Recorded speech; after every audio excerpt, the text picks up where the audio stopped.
Our top stories here at 6:30, both centered around our elected officials in this country. First, the chilling shootings of two Democratic lawmakers out of Minnesota. The former Speaker of the Minnesota House and her husband are dead, and a state senator and his wife are in serious condition.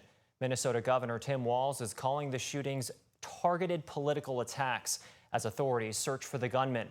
We'll have local reaction on that coming up. Meanwhile, in D.C., President Donald Trump's military parade celebrating the Army's 250th anniversary has just kicked off.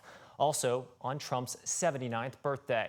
It comes as thousands flooded the streets across Kentuckiana protesting actions by the Trump administration. They were called No King's Day marches. Thanks for joining us here at 6:30. I'm Isaiah Kim Martinez. Alex has the night off. We have team coverage across Kentuckiana with demonstrations that, from what we know, have stayed peaceful.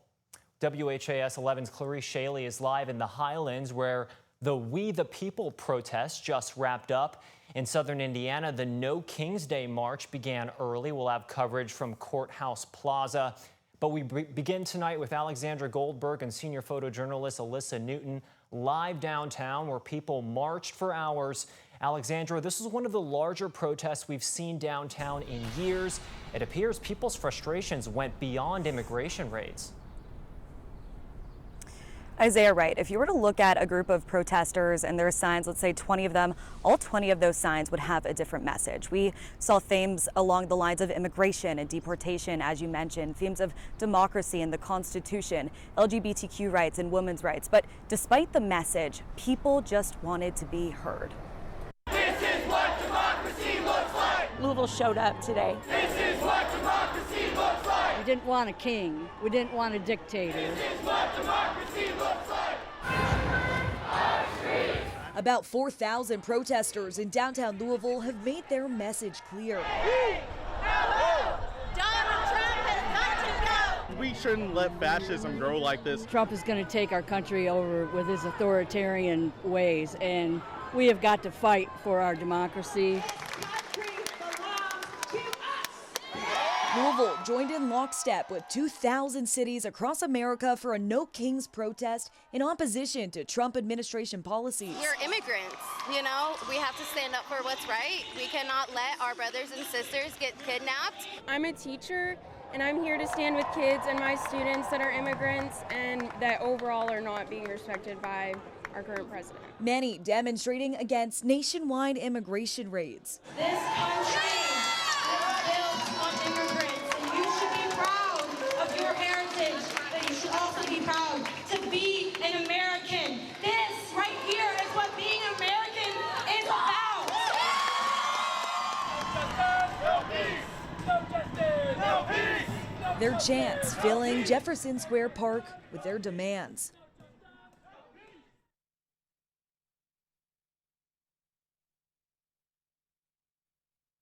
As of now, we know that this was a peaceful protest. Live in downtown Louisville, Alexandra Goldberg, WHAS11 on your side. Isaiah. Hey, ho, ho! Donald Trump has got to go. Alexandra, thank you so much. Shifting now to southern Indiana, where hundreds in New Albany gathered for their version of No King's Day. The protesters showed up to the Courthouse Plaza at 10 a.m., many expressing their displeasure with the administration's first 6 months in office. Whenever you have a sitting president who openly mocks courts anytime they rule against him, who his cabinet members foment actual sedition among the people, and then you have him sending in troops to California against the wishes of the governor, against the wishes of the mayor. How can we be a conservative party who rejects the basic tenets of conservatism? Thousands also showed up to the Indiana State House in Indianapolis. This, despite pouring rain up there. There were also protests in Shelbyville and more than a dozen other cities in Kentucky. Back here in Louisville, a separate group hosted their own march in the Highlands neighborhood.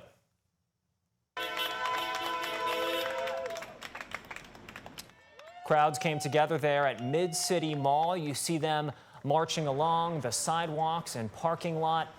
We now go live to WHAS11's Clarice Shaley and photojournalist Aspen Hester, who are in the Highlands now. Clarice, this isn't the first time this group has organized there.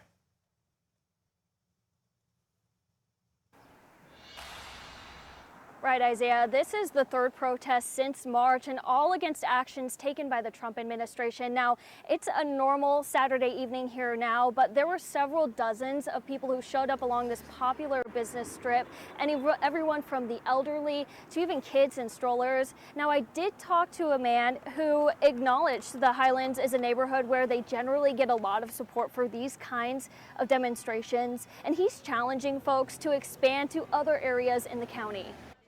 I don't think there's any real discourse or progress as far as what can be done to push an agenda. You can't be silent over this issue. You've got to speak up. It matters. I think it matters more here than in other, states that are more blue.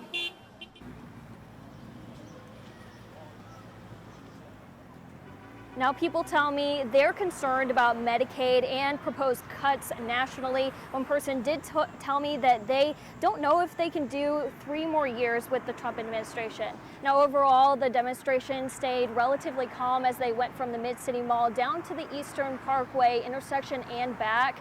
And I didn't see any marked officers during the event. Isaiah? Clarice, thank you so much. Now, these protests coincide with the military parade happening in Washington, D.C. It kicked off right before the top of our show here. The Army says it includes 6,700 soldiers as you're looking live to the nation's capital there. Dozens of tanks and armored vehicles as well, and aircraft. The parade is to celebrate the Army's 250th anniversary. I've had a lot of family members in the military, so getting the opportunity to do this for them after all that everyone's given, and then seeing the support of the nation is really great. A military parade that I don't think we've ever seen the likes of what you're going to see. I hope the weather's okay, but actually if it's not, that brings you good luck. The weather actually being the reason they put the parade actually a little earlier, closer to 6 o'clock. The parade itself is happening on the same day, of course, as Trump's 79th birthday. The Army says they have no plans to recognize his birthday, but the timing has drawn criticism from politicians on both sides of the aisle, including Senator Rand Paul, who said the image worries him, bringing up authoritarian regimes like North Korea. New polling from the Associated Press finds about 6 in 10 Americans say the parade, which is estimated to cost $45 million, is not a good use of government money. Again, looking live there in D.C. Now to the tragedy in Minnesota, a desperate manhunt for the man accused of shooting and killing the former state speaker of the House and injuring a state senator. Governor Tim Walz calling the murder of Representative Melissa Hortman and her husband a politically motivated assassination. Our state lost a great leader, and I lost a dearest of friends. Speaker Hortman was someone who served the people of Minnesota with grace, compassion, humor, and a sense of service. Authorities say 57-year-old Vance Bolter was disguised as a law enforcement officer and went to Hortman's house. Police say Bolter also shot and injured State Senator John Hoffman and his wife at their home. We spoke with Louisville Congressman Morgan McGarvey about these attacks. This hit really close to home. The idea that these lawmakers in Minnesota went to their door thinking it was the police, probably already scared, and then one was assassinated and one is hanging on for their life right now after being shot. It shows why we can never normalize political violence, why we can never make this acceptable, and why we all have to speak up and show out against it. In a statement, Kentucky's House Speaker, Republican David Osborne, also responded, saying in part, quote, "I hope Americans, regardless of party, will take the day to reflect on the over-the-top, sensationalized language that has become far too prevalent in our political discourse. The words we use matter, and we should all remember that what one might consider mere rhetoric may be taken by unstable individuals as a call to action." Switching gears here tonight, going over to meteorologist Danielle Moss, looking at our weather. Danielle, we know we had some rain showers. What do we look for tonight? Well, you know what, Isaiah, it looks like these rain showers unfortunately going to be continuing just for a little bit longer. Not too long though. Just make sure that you are prepared for an intense downpour at times. Here's a look at our current satellite and radar. You can see exactly what we're talking about. Those spotty showers not just impacting Kentuckiana, but really a large portion of the South. Taking a closer look at home over the last 2 hours, some of those rain showers have been a little bit intense, and we're starting to see some continuing to work. Here is a live look into downtown tonight. You can see some of those cumulonimbus clouds, but some of us are mostly dry. Here is a look at our current temperatures. It's 79 degrees in Louisville, but it feels like 81. One thing for sure, once you get those downpours, it starts to get a little bit humid outside. More rainfall on the way for your Father's Day. I have more details on that coming up.